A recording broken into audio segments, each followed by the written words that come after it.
우리가 지난번에 살펴본 것처럼 사무엘서는 성경 역사상 가장 훌륭한 왕이었던 다윗, 하나님 마음에 합한 사람이라고 평가받았던 다윗의 실패를 그대로 여과 없이 기록하고 있습니다. 대부분의 위인전들이 치부는 가리고 업적만 드러내는 식으로 주인공을 미화하고 있지만 성경은 믿음의 사람들의 실패를 적나라하게 그대로 보여줍니다. 그 이유는 크게 네 가지입니다. 첫째, 성경은 사실을 왜곡하지 않고 있는 그대로 진실을 기록한 책이라는 뜻입니다. 둘째, 제 아무리 신앙의 위인이라 할지라도 그들 역시 완벽할 수 없다는 거죠. 하나님만 완벽하십니다. 셋째, 그런 약점이 있음에도 불구하고 하나님이 들어 쓰시니까 위대한 사람이 되었다는 것을 보여줍니다. 넷째, 이들의 실패를 반면교사로 삼아 우리도 깨어 있으라라는 뜻입니다. 그래서 오늘은 다윗이 저지른 이 간통죄를 통하여 죄가 가진 특징을 알아보고 이를 거울 삼아 우리 자신도 얼마든지 죄를 지을 가능성이 있다는 것, 그러니까 우리가 언제라도 죄를 지을 가능성이 있는 그런 본성을 가진 연약한 존재임을 명심하고 더 나아가 죄에 대한 경각심을 일깨워서 가능한 죄와 멀리할 수 있도록 그 지침을 제시하려고 합니다. 여러분, 사람은 앞에서 말씀드린 것처럼 완벽하지 못하기 때문에 얼마든지 죄를 짓게 됩니다. 여기에서 말하는 죄는 원죄를 말하는 게 아닙니다. 우리가 살면서 짓게 되는 내가 짓는 범죄, 즉 자범죄를 말하는 겁니다. 문제는 죄의 특성상, 죄의 특징상 결코 우리를 한 번의 범죄로 끝나도록 내버려 두지 않고 계속하여 우리를 죄악 속으로 끌고 간다는 데 있습니다. 죄악의 후유증이 두고두고 우리 삶에 부정적인 영향을 미치게 된다는 겁니다. 우리가 흔히 말하기를 건강할 때 건강을 지켜야 된다고 말하잖아요. 맞는 말이죠. 건강을 잃어버리고 난 뒤에 운동을 시작하는 건 이미 늦습니다. 물론 그렇게라도 건강을 회복하는 게 필요하지만 어쨌든 건강할 때 건강을 지키는 것이 훨씬 더 건강을 지키기도 쉽고 비용도 적게 듭니다. 우리가 다윗의 실패를 계속 깊게 살펴보는 이유는 우리가 영혼의 건강을 미리미리 유지함으로써 더 큰 죄를 짓지 않도록 하기 위함입니다. 자, 그렇다면 다윗이 이 정욕으로 인하여 지은 죄를 짓는 그 실패 뒤에 이어지는 추가적인 상황들을 우리가 살펴보면서 죄가 어떤 특징들을 지니고 있는지, 그리고 최종적으로 죄가 어떤 결과로 이어졌는지를 보게 될 것입니다. 우리가 죄의 특징을 미리 알고 잘 대처할 수 있다면 우리에게 좋은 교훈과 경계가 될 수 있을 것입니다. 죄의 특징, 그 첫 번째는 죄의 집착성에 있습니다. 죄라는 것은 한 번 대상을 포착하면 포기하지 않고 끝까지 물고 들어간다는 겁니다. 우리가 죄에게 딱 한 번 틈을 내준 건데 죄는 집요하다고 표현할 정도로 끝까지 포기하지 않고 그 틈을 파고들어 우리를 죄악으로 끌고 들어간다는 말이에요. 그래서 죄가 무서운 거예요. 보세요. 옥상에서 목욕하는 여인을 발견한 다윗. 심히 아름다워 보이는 그 모습에 그만 정욕이 발동하죠. 거기에서 멈춰야 되는데 이 죄의 집착성은 그걸 멈추게 하지 않습니다. 사람을 시켜 여인의 신원을 파악하게 만들죠. 그 결과 그 여성은 헷 족속 출신으로 다윗의 군대 장교인 우리아라는 사람의 아내인 밧세바였습니다. 우리아는 그 누구보다 충성스러운 다윗의 부하였고 지금 현재는 암몬 족속과의 전쟁터에서 목숨 걸고 싸우고 있는 상태였습니다. 그렇다면 다윗의 욕심은 여기에서 멈췄어야 했습니다. 아무리 다윗이 한 나라의 최고 통치자, 왕이라고 할지라도 이미 가정이 있는 여인을 취한다는 건 용납할 수 없는 범죄 행위입니다. 옥상에서 목욕하는 여자를 보는 것, 그래서 마음이 동해 신을 알아보는 것까지는 죄가 아닙니다. 하지만 그 여성이 미혼도 아니고 혼자 된 여인도 아니고 엄연히 가정이 있고 남편이 있는 유부녀였다면 당연히 거기에서 멈췄어야 했습니다. 그런데 죄의 집착성이 바로 여기에서 드러납니다. 죄는 이 정욕이 발동한 다윗을 끝까지 물고 놓아주지 않습니다. 이 죄는 지금 남편이 그 집에 없다는 사실을 이용하게 만듭니다. 또 본문을 보게 되면 마침 부정을 깨끗하게 했으므로 이렇게 묘사하고 있는데 이게 무슨 뜻인가 하면 생리가 끝났다는 말입니다. 여성들의 생리가 끝나고 일정 기간 동안은 임신이 안 되는 비가임기입니다. 그러니까 한 번쯤은 잠자리를 내도 탈이 없을 것이라고 생각하게 만든 겁니다. 이처럼 죄가 이끄는 상황은 다윗이 얼마든지 이 여인을 취할 수 있다고 생각하게 만드는 거죠. 게다가 다윗은 최고의 권력을 가진 왕입니다. 죄는 왕의 귀에 속삭이는 거예요. 너는 왕이다. 왕이 원하면 어떤 여자든 내 것으로 만들 수 있는 거다. 이런 생각을 계속 다윗의 귀에 속삭이고 집어넣고 있었고 결국 다윗은 아무런 거리낌 없이 밧세바를 데려다가 동침을 한 겁니다. 여러분, 죄는 이렇게 자신이 원하는 데까지 우리를 몰고 갑니다. 따라서 지금 내가 하는 일이 죄인지 아닌지 불분명할 때까지야 어쩔 수 없다고 해도 이것이 분명히 죄라고 판단이 되는 순간, 판단이 설 수 있는 분명한 선이 있다면 결코 그 선을 넘어서는 안 됩니다. 여러분, 자동차가 옆에 차로로 끼어들게 되면 자칫 추돌사고가 일어나서 크게 다칠 수 있습니다. 그런데 아예 중앙선을 넘어서면 어떻게 되겠습니까? 마주오는 차와 정면으로 그것도 과속으로 충돌하게 되고 결국 차에 탄 모두가 사망에 이를 정도로 끔찍한 사고로 이어집니다. 우리가 넘어서는 안 될 죄의 선을 넘어서는 순간 영혼마저 죽게 됩니다. 결국 이 죄는 다윗으로 하여금 계속 멈추지 않고 집요하게 결국 자기의 욕심을 그렇게 성취하도록 만들어서 끝내는 다윗이 밧세바와 동침하게 됩니다. 결국 죄를 짓게 만들죠. 사탄이 죄의 집착성을 이용하여 결국 승리를 거둔 겁니다. 다윗이 밧세바와 동침하는 순간 사탄의 승리의 노래가 울려 퍼지게 된 겁니다.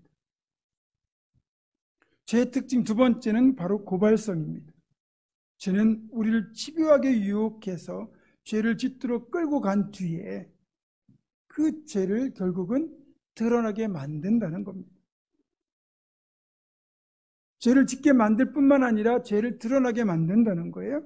쉽게 말해서 아무리 은밀하게 지은 죄라고 할지라도 결국 죄의 고발성으로 인하여 그 죄가 드러날 수밖에 없다는 겁니다. 이는 하나님의 특성과도 연관되어 있는데 하나님 앞에서는 그 어떤 것도 숨기고 감출 수 없습니다. 모든 것을 감찰하시는 하나님께서 드러내려고 하신다고 하면 그것을 막을 길이 없는 거죠. 앞에 살펴본 것처럼 다윗이 밧세바를 범했을 때는 밧세바가 생리가 끝난 직후였습니다. 임신이 되기 어려운 시기예요. 그런데 다윗의 계산과는 달리 밧세바가 덜컥 임신을 한 겁니다. 이처럼 죄는 숨어 있지만 않고요. 반드시 죄 지은 사람을 드러내어 고발한다는 겁니다. 오늘날처럼 임신 테스트기가 있는 것도 아니고 그렇다면 자신의 몸의 변화를 가장 잘 아는 당사자는 밧세바 자신이었을 겁니다. 그녀가 다윗에게 사람을 보내어 자신의 임신 사실을 알리는 순간 결국 다윗이 은밀하게 행했던 이 범죄는 결국 드러나고 고발당한 것입니다. 아마 밧세바가 임신이 되지만 않았어도 다윗의 범죄는 일회성으로 치부되었을지도 모릅니다. 그러나 아무리 은밀하게 저지른 죄악도, 치밀하게 했던 계산조차도 밧세바의 임신으로 결국은 드러나고 말았습니다. 하나님이 다윗의 죄를 드러내신 거죠. 시편 139편 7절에 10절에 이렇게 되어 있습니다. 내가 주의 영을 떠나 어디로 가며 주의 앞에서 어디로 피하리이까? 내가 하늘에 올라갈지라도 거기 계시며 스올에 내 자리를 펼지라도 거기 계시니이다. 내가 새벽 날개를 치며 바다 끝에 가서 거기 거주할지라도 거기서도 주의 손이 나를 인도하시며 주의 오른손이 나를 붙드시리이다. 이 말씀을 보면 하나님은 계시지 않은 곳이 없고 보지 않는 것이 없습니다. 그 하나님 나를 지켜주시고 인도하시고 나와 함께 하실 때는 이게 정말 든든하고 위로가 되는 사실이지만, 내가 죄를 지을 때는 하나님 앞에서는 결코 그 죄를 감출 수 없음을 보여주는 구절이기도 합니다. 여리고성을 정복할 때 아간은 하나님의 명령을 어기고 몰래 금덩이와 외투를 취해서 자기 장막 밑에 은밀하게 감추었습니다. 그럼 어떻게 되었습니까? 그 사실이 결국 드러났고 하나님 앞에 범죄한 것으로 인하여 아간과 그의 가족들은 돌에 맞아 죽어야만 했습니다. 엘리사의 시종 게하시는 아무것도 받지 말라는 엘리사의 말을 무시하고 몰래 나아만에게 가서 또 역시 이 귀한 것들을 몰래 취하여 감추게 됩니다. 그러나 그것 역시 하나님께서 드러내셨고 게하시는 그만 나아만에게 들었던 나병이 그대로 자신에게 들게 되죠. 우리가 아무리 은밀하게 치밀하게 죄를 감추려고 해도 우리는 하나님의 시야에서 결코 벗어날 수 없고요. 죄가 가진 그 특징 때문에 결국 우리는 죄를 감출 수도 없습니다. 여러분, 그래서 정직하게 행하고 신실하게 사는 것이 정답입니다. 죄악이 나를 고발할 제목이 없도록 투명하고 정직하고 깨끗한 삶을 살아내는 우리가 되기를 주님의 이름으로 축원합니다. 죄의 집착성, 고발성에 이어 죄의 세 번째 특징은 확산성입니다. 죄는 그 자리에서 멈추지 않고 갈수록 점점 더 큰 죄를 불러오고 그 죄의 대상이 확장된다는 말입니다. 보세요. 밧세바가 덜컥 임신한 사실을 알게 된 다윗은 이를 은폐하기 위하여 전쟁터에 있던 우리아를 불러들입니다. 우리아가 이제 집으로 돌아와서 밧세바와 동침하면 뱃속의 아이가 자신의 아이라고 생각할 걸 기대한 겁니다. 그런데 이런 다윗의 계획이 실패로 돌아갑니다. 우리아는 특별 휴가를 받아서 예루살렘에 돌아왔음에도 집에 들어가지 않고 대문 밖에서 잠을 청합니다. 우리아가 밧세바와 동침하기만 하면 어떻게든 이 아기가 우리아의 자식이라고 속일 수 있었을 텐데 이것마저 제대로 되지 않는 겁니다. 여러분 한번 생각해 보세요.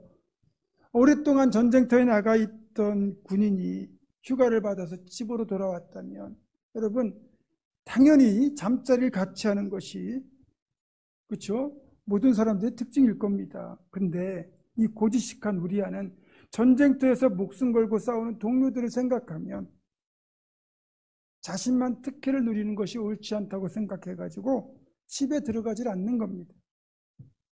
그렇게 우리아가 집에 들어가지 않는 것을 알게 된 다윗은 우리아를 궁궐로 불러들여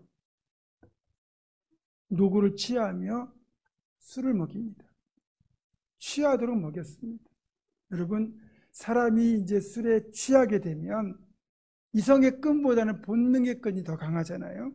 그러니까 그렇게 술이 취하면 분명히 집에 들어가서 아내와 잠자리를 같이 할 거다라고 이제 다윗이 생각을 한 건데 이 계산도 보기 좋게 빗나가고 맙니다. 우리아는 술에 취했으면서도 정신의 끈을 놓지 않습니다. 집에 들어가지 않고 대문 밖에서 부하들과 함께 잠을 청합니다. 결국 자신의 계략이 실패한 것을 알게 된 다윗은 군대 사령관 요압에게 어떻게든 우리아를 전쟁터에서 맞아 죽게 하라는 편지를 써서 그걸 우리아의 손에 들려서 돌려보냅니다. 여러분, 아무리 하나님의 마음에 합한 사람 다윗이었다 할지라도 이런 행동은 하나님 보시기에도 정말 악랄한 죄악이었을 겁니다. 우리아의 아내를 범한 것도 모자라서 충직한 신하인 우리아를 이제는 죽이라고 그 편지를 우리아의 손에 돌려서 보낸다. 이게 가능한 얘기겠습니까? 여러분, 죄악이 이렇게 무섭습니다. 평소 사려 깊고 현명한 다윗의 지혜가 악한 일에 지금 기가 막히게 사용되고 있는 겁니다.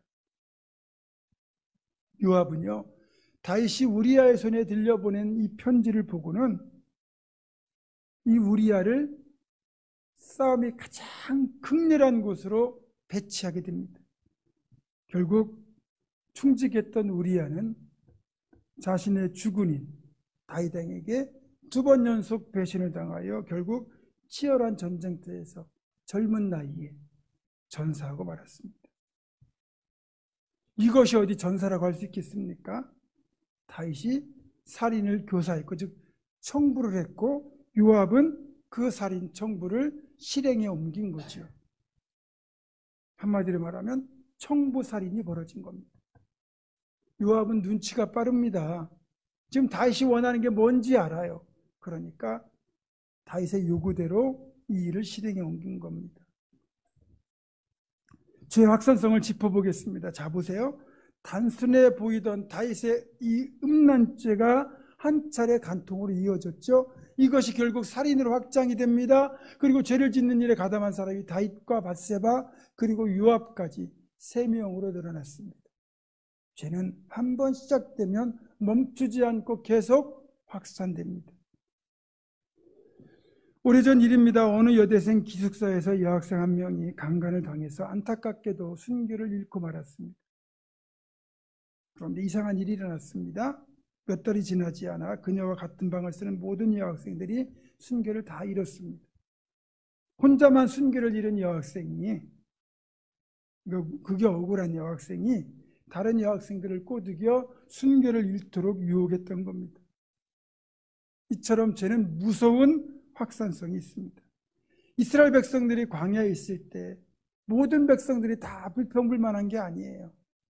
한두 명이 불평을 시작했더니 그 불평이 전염병처럼 퍼져나가서 공동체 전체가 불평하는 죄악에 감염이 되고 말았습니다. 여러분, 참 이상한 건 좋은 건 잘 안 퍼져나가도요, 이 나쁜 것, 이 죄는 금세 퍼져나갑니다. 무서울 정도로 확산성이 있습니다. 그래서 조심해야 됩니다. 그리고 다윗이 범한 범죄들을, 그 내용들을 보면 십계명 전체를 어겼다고 해도 과언이 아닙니다. 한번 볼까요? 내 이웃의 아내를 탐내지 말라는 십계명을 어겼죠. 간음하지 말라는 7계명을 어겼습니다. 그 뒤에 죄를 은폐하기 위하여 살인하지 말라는 6계명을 범했고, 그걸 감추려고 거짓 증거함으로써 9계명을 어겼습니다. 또 남의 것이잖아요. 남의 여인이잖아요. 그러니까 남의 것을 도둑질하는 게 돼서 도둑질하지 말라는 8계명을 어겼죠. 이 일로 인하여 부모의 이름까지 욕되게 하였으니 부모를 공경하라는 계명도 어겼고요. 하나님 말씀보다 자신의 육체의 쾌락을 신처럼 섬겼으니 결국 1계명과 2계명을 어긴 게 되고, 여호와의 이름을 망정되이 일컬은 것이기 때문에 3계명도 어긴 게 된 겁니다. 결국 10계명 전체를 어긴 셈이 되었습니다. 다윗 한 사람의 정욕으로 인한 죄가 점점 더 대상이 확정되고, 그리고 그 범위가 확장된 겁니다. 여러분, 우리가 확인한 것처럼 이렇게 죄의 시작은 우연처럼 보이죠. 그죠? 낮잠 자고 일어나서 옥상에 올라가서 사방을 둘러보다가 목욕하는 여인을 보고 마음이 동하여 죄를 지은 건데, 결국 죄의 크기와 범위가 엄청나게 커졌습니다. 이것이 바로 죄의 확산성인 겁니다. 우리가 빛 가운데 바르고 복된 삶을 살려면 이와 같은 죄의 심각성을 알고 조심해서 죄를 멀리 해야만 그런 삶이 가능한 겁니다. 또 우리 한 사람이 바로 서야 되는 이유도 여기 있습니다. 우리 한 사람이 바로 서면 공동체가 바로 설 수 있고요. 한 사람이 실패하면 죄 확산성으로 인해서 공동체 전체가 실패할 수도 있습니다. 신앙의 세계에서 나는 구성원 중에 한 명이 아니라 이 공동체를 대표하는 사람이라는 것을 반드시 우리가 기억해야 됩니다. 마지막으로 죄의 특징은 유전성이 있습니다. 안타깝게도 죄는 당대에 끝나는 것이 아니라 후손들에게 계속 대물림이 된다는 겁니다. 죄는 닮은 꼴로 유전이 돼요. 보세요. 다윗이 밧세바를 간통한 이런 죄악은 다윗 땅대로 끝난 게 아닙니다. 다윗의 자녀들에게서 고스란히 나타납니다.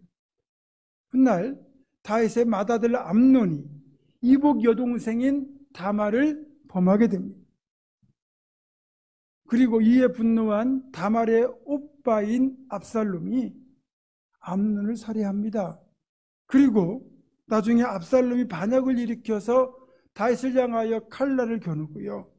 대낮에 궁궐 옥상에서 아버지의 후궁들과 동침을 하게 됩니다. 다윗의 죄가 그의 아들 암논과 압살롬에게 대물림되어 다시 나타나고 만 겁니다. 이런 죄의 유전성은 믿음의 조상 아브라함도 예외는 아니었습니다. 아브라함의 경우 가나안 땅에 살 때 한 번은 가나안 땅에 심각한 기근이 들어서 굶어 죽을 수는 없으니까 어쩔 수 없이 양식이 풍족한 이집트로 피난을 가게 됩니다. 하지만 빼어난 미모의 아내 사라 때문에 혹시 자신이 해코지를 당할까 봐 자신의 아내를 여동생이라고 둘러대게 되죠. 거짓말을 하게 되죠.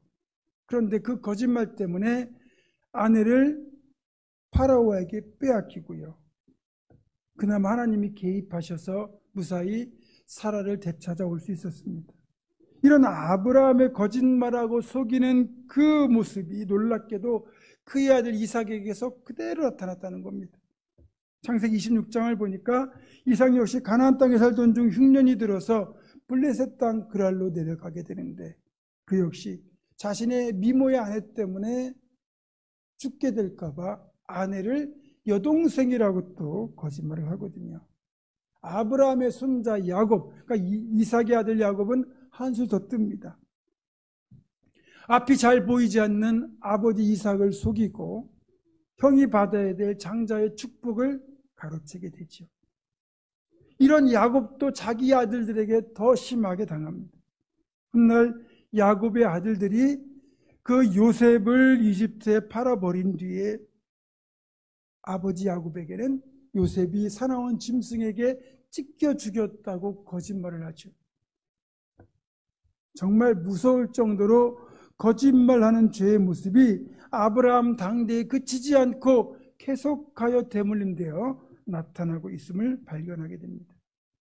대부분 부모들의 긍정적인 모습보다는 부정적인 모습이 자녀들에게 더 잘 대물림되죠. 그래서 자녀의 문제는 대부분 자녀의 문제가 아니라 사실은 부모의 문제다, 이렇게 말할 수 있는 겁니다. 자녀에게서 나타나는 그 부정적인 모습은 사실은 부모의 모습인 거죠. 우리가 자녀는 부모의 거울이라고 말하는 이유가 여기에 있습니다. 우리가 제대로 된 삶을 살고 좋은 본을 보여주어야 되는 것이 좋은 것을 내 자녀에게 물려주는 길이기도 합니다. 정리해 보겠습니다. 우리가 죄를 멀리하려면, 죄의 유혹을 피하려면 죄의 특징을 잘 알아야 됩니다. 죄는 우리를 집요하게 몰아가는 집착성이 있습니다. 죄는 반드시 그 죄를 드러내는 고발성이 있습니다. 죄는 점점 더 큰 죄를 짓게 만드는 확산성이 있습니다. 죄는 대를 이어 나타나는 유전성까지 있습니다. 그러니까 결론을 말씀드리자면, 그래서 처음부터 죄에게 틈을 주지 말라는 겁니다. 그리고 혹 지은 죄가 있다면 깨닫는 즉시 회개하고 돌이켜야 합니다. 그렇게 깨어있어 늘 기도하는 성도만이 죄의 유혹을 이기고 죄를 멀리하고 승리할 수 있습니다. 죄를 멀리하는 삶, 아름다운 믿음의 삶을 힘껏 살아냄으로써 선한 신앙의 열매만 자녀들에게 물려주는 복된 삶을 살아가는 우리 모두가 될 수 있기를 주님의 이름으로 축원합니다. 기도하겠습니다. 하나님, 죄의 집착성, 고발성, 확산성, 유정성이라는 그 특징을 기억하여 죄에 대한 경각심을 늘 품고 살아감으로써 우리 모두 죄를 멀리하고 이왕이면 하나님 기뻐하시는 선한 삶을 잘 살아낼 수 있도록 인도하여 주시옵소서. 예수 그리스도의 이름으로 기도드립니다. 아멘.